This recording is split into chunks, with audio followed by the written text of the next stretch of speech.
ሴቶች ችግሮችን ተቋቁመው ውጤታማ ስራዎችን በመስራት ሀገራዊ አበርክቷቸው ከጊዜ ወደ ጊዜ እያደገ መምጣቱን የአማራ ክልል ሴቶች ህጻናትና ማህበራዊ ጉዳይ ቢሮ ገለጸ። በምስራቅ አማራ ያሉ የስራ ኃላፊዎች በደሴ ከተማ በሴቶች የተሰሩ ተግባራትንና የኮሪደር ልማቱን ተመልክተዋል። አንተነህ ጸጋይ የአማራ ክልል ሴቶች ህጻናትና ማህበራዊ ጉዳይ ቢሮ ከስሪአር ፎርሴስ ፕሮጀክት ጋር በመተባበር ለሴት አመራሮች የቀውስ ማገገሚያና የቀውስ ጊዜ መሪነት ስልጠና በደሴ ከተማ መስጠቱ ይታወሳል።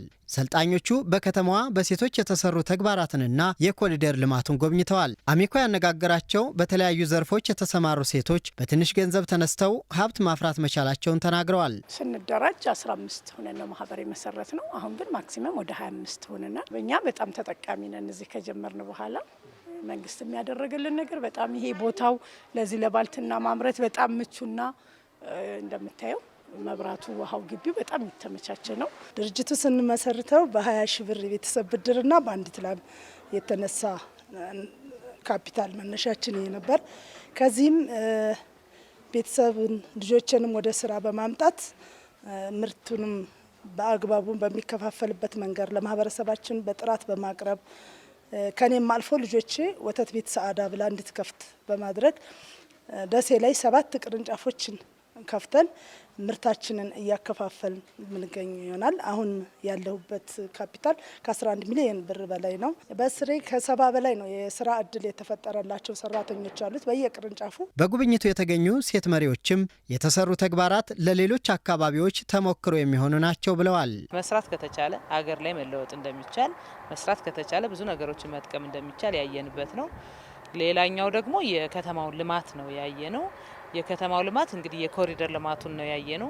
ከዚህ ቀደም ደሴ ከተማ የሮቢትን መንገድ ሲሰራ በኮሪደር ልማት ስታይል አልነበረም። በ30 ሜትር ነበር ተጀምሮ የነበረው። ከ30 ሜትር ወደ 46.5 ሜትር ስፋት ያለው እንዲሆን ተደርጎ በትንሽ ወጭ ብዙ ነገሮችን መስራት እንደሚቻል ለተለያዩ ተቋራጮችም ክፍፍል አድርገው ሰጥተው እየተሰራ እንደሆነ ያየንበት ነው።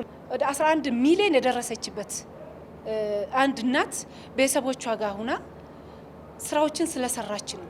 ስለዚህ ይሄን መስራት እንችላለን እንደኛ ዞን የሚል እንትን አለኝና አንዱ ተሞክሮ ይሄንን ወስጄ ወደ ዞን መተግበር አለብኝ የሚል ሀሳብ አለ። በኢኮኖሚ ኢምፓወር እንዲሆኑ ለማድረግ የተሰራው ስራ እጅግ በጣም በደሴ ከተማ የተሻለ ነገር እንዳለ አይተናል። የአማራ ክልል ሴቶች ህጻናትና ማህበራዊ ጉዳይ ቢሮ ኃላፊ ብርቱካን ሲሳይ ጉብኝቱ ሴቶች በብዙ ችግሮች ውስጥ አልፈው ውጤታማ መሆን እንደሚችሉ ትምህርት የተወሰደበት እንደሆነ አብራርተዋል። የጎበኘናቸው ሁሉ ሴቶች በጣም ብዙ ቻሌንጅ ያዩ፣ አረብ ሀገር ደርሰው የተመለሱ፣ በጣም ብዙ ፈተናዎችን ያስተናገዱ፣ ግን ደግሞ ያን ሁሉ ፈተና ተጋፍጠው በመውጣታቸው ደግሞ ጥሩ የቢዝነስ ተቋም እየፈጠሩ ያሉ እንዳሉ እና እኛም ደግሞ በመሪ ህይወታችን የገጠመን ነገር ቀላል እንደሆነ በደንብ ተጋፍጠነው ከወጣን ማሸነፍ እንደምንችል የገጠመን ፈተና የሚሰብረን ሳይሆን የሚያጠነክረን መሆን እንዳለበት እንዲረዱ።